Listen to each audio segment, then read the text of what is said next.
Now that I've taken care of the majority of the issues after the Cummins swap and gotten her ready for the trail, her days of being a pavement princess are over.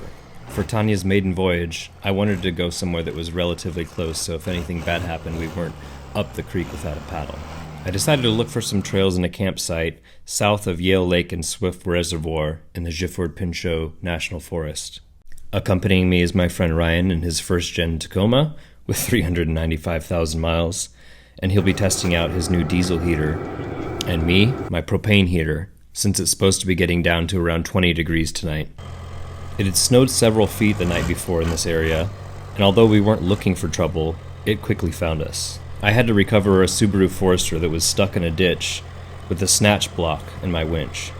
I chose not to record any of it as they didn't seem like the type that liked to be recorded. A woman started walking up to our camp with her Civic parked down the road as she was not able to continue with the roughness of the road and asked if I was able to drive 10 miles up the hill towards the higher elevation where there's a lot more snow because her husband had been there the previous night and she hadn't heard from him except for his Garmin InReach ping.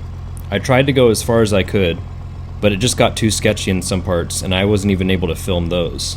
Some of these edges we're talking about were very, very unclear as far as where the road actually was, and I learned that my 7,000 pound or thereabout Land Cruiser is not built for the snow.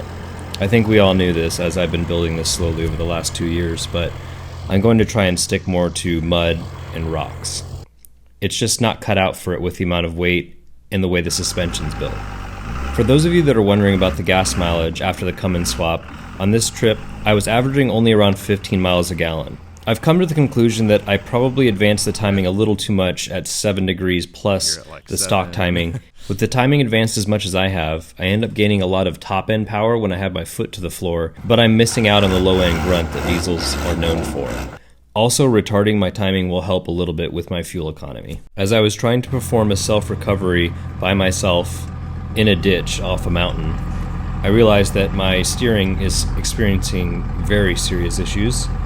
When I got home, I realized that my steering shaft U-joint is contacting a bracket that sits on top of the spring tower. I'll be fixing this in an upcoming video, but I'm glad I found the reason, as it would bind and prevent me from steering in some situations, which is not good when you're on a cliff. I know you guys are looking forward to the off-roading and flexing after the Cummins swap and how it performs, as I haven't even tried out the low-range gears until this trip. So without further ado, here's some footage of trying different little hills and rocks around the shooting quarry that we stayed the night in.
some more rocks.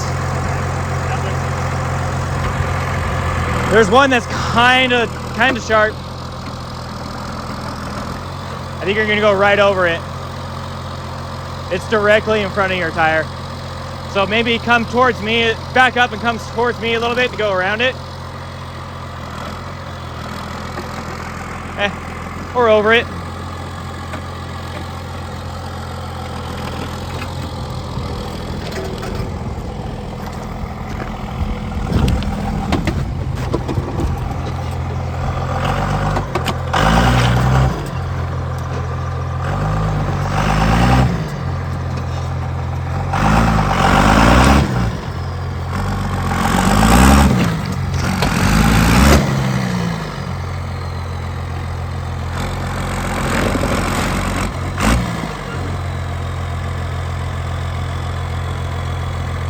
There's a big rock in front of your rear passenger.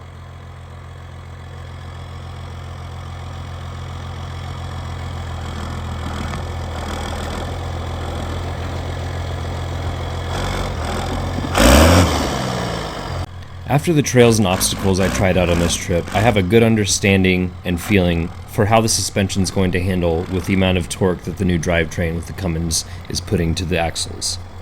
Keep in mind that I'm still on stock 30-year-old Toyota axles and not RCVs, which I do plan to get eventually, but this is the reason why I'm being a little tentative and going a little slow over some of these obstacles, because I know with the torque of the Cummins, it's going to be relatively easy to start snapping stock axles, which is why I want to just kind of feel it out, let the suspension cycle, and see where I'm rubbing also, because I do have plans to put some fender flares. Yes, I'm not going to leave it like that.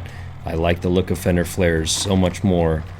So I needed to get some information as far as where the tire is rubbing, how much might I need to cut, and would the fender flares, OEM style, even work at all. With the sun setting and the temperature dropping rapidly, building a fire quickly became a priority. After digging the snow and the rocks out of the fire pit, I started processing some of the dry wood we had brought at home for kindling. Earlier in the day, we came across a Toyota with a bent wheel and a flat tire. We helped them bend the wheel back, and they gave us this nice piece of sappy Douglas fir, which is great for starting fires in the cold and wet like this. Of course, there's plenty of fire starter products you can buy, but this is pretty cool. Living in the Pacific Northwest, it can be very difficult to keep a consistent flame going because of the amount of precipitation and the wetness of the logs around here.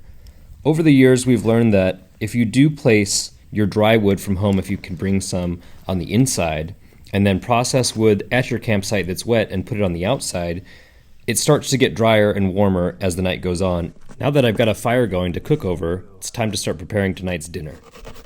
I want to start by chopping some onions, mushrooms, and potatoes. These are going to be the sides, and they're going to form the sauce that's going to go over top of the steaks. For the steaks, nothing fancy, just USDA choice New York strips. With my cast iron sitting over the open fire, I want to blot off my steaks to remove any of the extra blood, then apply some olive oil just so that the seasoning will adhere. Just a little Kinder's barbecue seasoning.